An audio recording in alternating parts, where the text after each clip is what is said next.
Plusieurs dans le monde de la course au large à être particulièrement sensibilisés aux défis environnementaux qui s'imposent à nous désormais. Alors certains ne se contentent pas seulement de paroles et passent aux actes. C'est le cas de Roland Jourdain, vous le connaissez, c'est un surnom, Bilou. C'est aussi un palmarès, 2 fois vainqueur du Rhum. Et c'est désormais un engagement résolu pour la performance environnementale et contre l'empreinte carbone des bateaux. Il a lancé il y a plusieurs mois le projet We Explore et c'est avec un catamaran révolutionnaire qu'il va prendre justement encore cette année le départ de la route du Rhum, un projet qu'on peut suivre au fil de l'eau. Gonel Bron et Christian Paulet. Les mers du globe, Roland Jourdain les parcourt depuis 40 ans.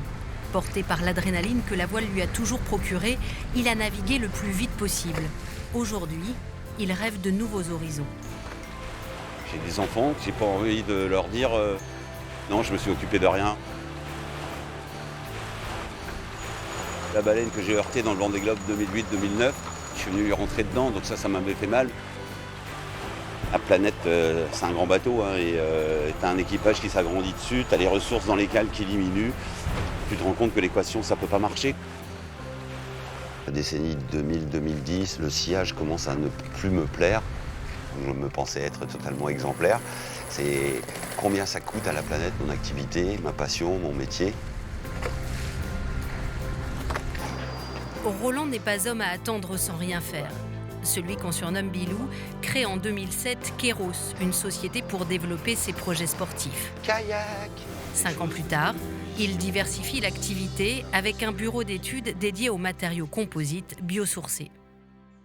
On a rassemblé de la fibre de banane, de coco, de lin, de chanvre, de jute, des tas de choses qu'on a fait caractériser. On a travaillé en réseau, on a un terreau très favorable en Bretagne avec l'Université de Bretagne Sud et l'Ifremer aussi. Et ici, ici on a un morceau de l'histoire en fait. Ce sont parmi les premiers vaisseaux que nous avons construits en fibre végétale. Ces planches de surf, puis un petit trimaran, le Goualaz, vont servir d'expérimentation à un projet plus fou encore.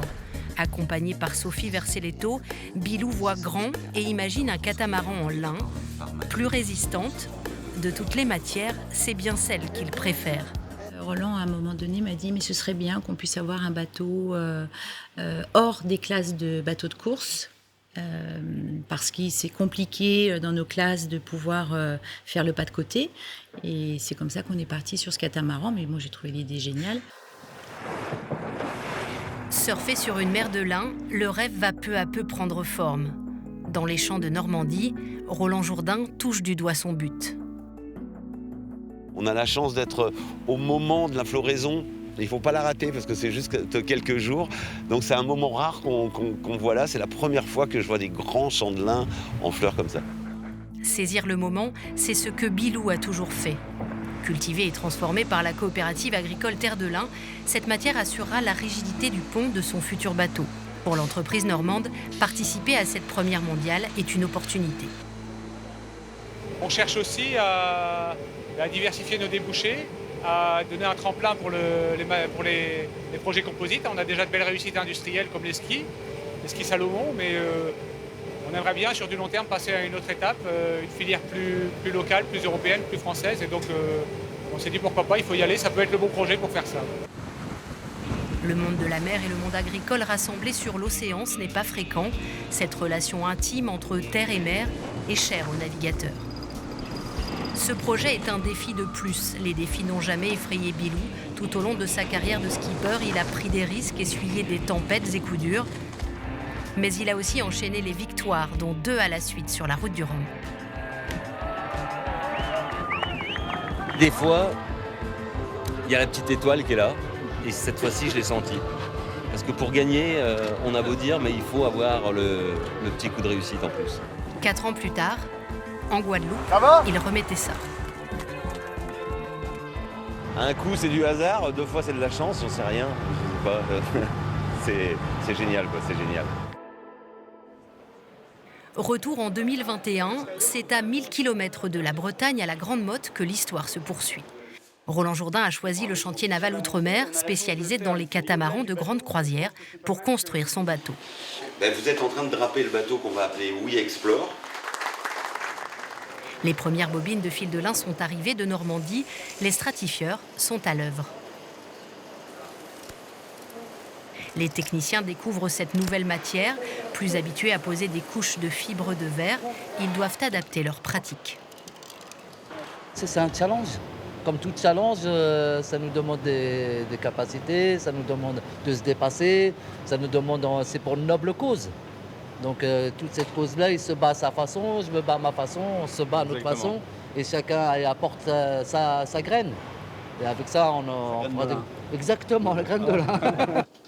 Au bureau d'études, la conception de WeExplore est aussi une aventure pour l'équipe d'ingénieurs. Réduire l'impact carbone d'un bateau n'est pas sans contrainte. On a décidé de ne pas tout faire le bateau tout en lin, full lin, mais on a quand même 50% de lin dans le bateau. Donc tout ce qui va être le pont, il est vraiment en full lin avec les jupes à l'arrière. Et en fait tout ce qui est en jaune là, ce que vous voyez à l'écran, c'est ce qui va être en lin dans le bateau. Et puis après l'inconvénient aussi, c'était le côté poids, la masse qu'on va prendre en plus avec le lin.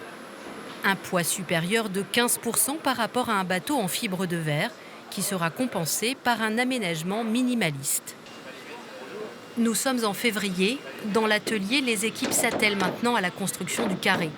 Ticia est menuisière chez Outremer.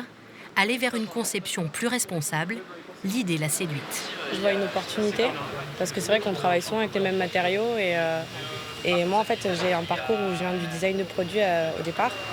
Et donc, j'ai beaucoup étudié plein de matériaux différents et surtout l'éco-conception. Et je suis contente de participer à un projet qui participe aussi à une nouvelle manière de construire et de concevoir. Le lin est une fois encore au cœur de toutes les attentions. À l'intérieur du hangar, il a fallu créer un cocon ajusté à cette pièce unique de 150 mètres carrés pour contrôler l'humidité et la température de l'air. Le chantier a adapté ses procédés d'infusion habituels. Le réseau de tuyaux qui injecte la résine a été modifié pour imbiber parfaitement toute la fibre. 2 mois plus tard, des étapes importantes se succèdent. Démouler d'abord, puis quelques jours sont nécessaires pour préparer l'assemblage. La grue soulève la pièce en lin la plus importante du catamaran. Elle mesure la surface d'un terrain de tennis. La magie prend forme. Coques et ponts se rejoignent enfin. C'est le grand jour. Le bateau sort à la lumière et WeExplore rejoint son élément.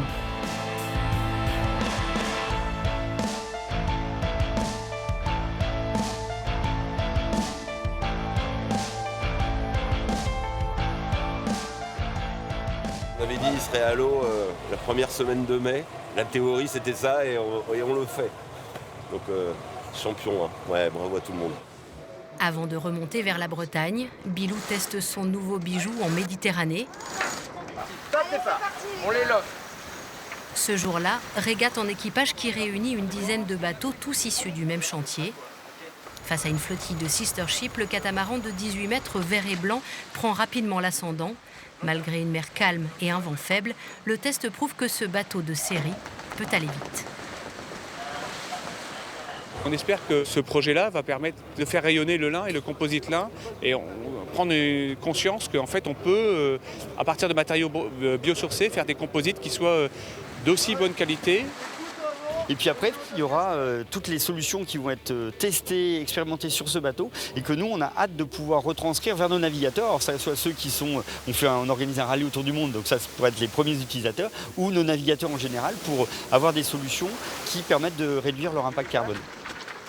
Et ben, la première satisfaction, c'est que tout ce qu'on avait imaginé fonctionne.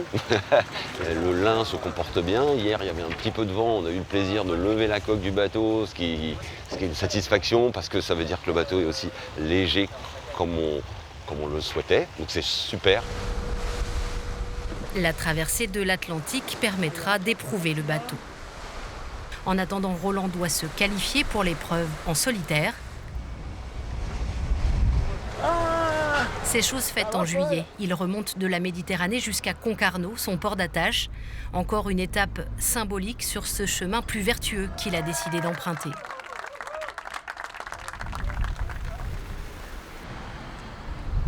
Dans ses locaux de Kéros, l'équipe n'a maintenant plus qu'un objectif à l'horizon, le départ à Saint-Malo qui approche.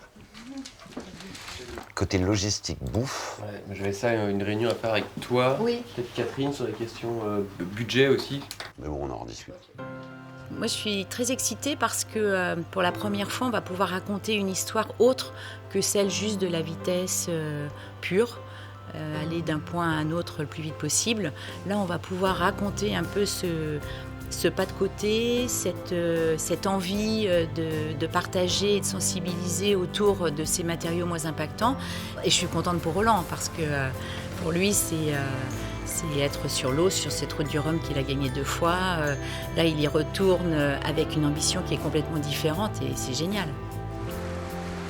Le skipper, lui, poursuit son chemin, jalonné de contradictions et de doutes. Je me réveille le matin, route du Rhum, performance, vitesse, 5 minutes après, empreinte environnementale, 10 minutes après, low-tech, ça. Et vraiment, je peux témoigner moi-même des convictions que j'ai et de l'obligation à entamer le chemin, mais je suis pétri de ma culture et de ce que je fais depuis 40 ans, essayer de faire avancer les bateaux le plus vite possible. Avec We Explore, Roland Jourdain ouvre une voie nouvelle entre performance et fibre écologique. Sur cette route du Rhum, c'est une autre victoire qu'il va chercher.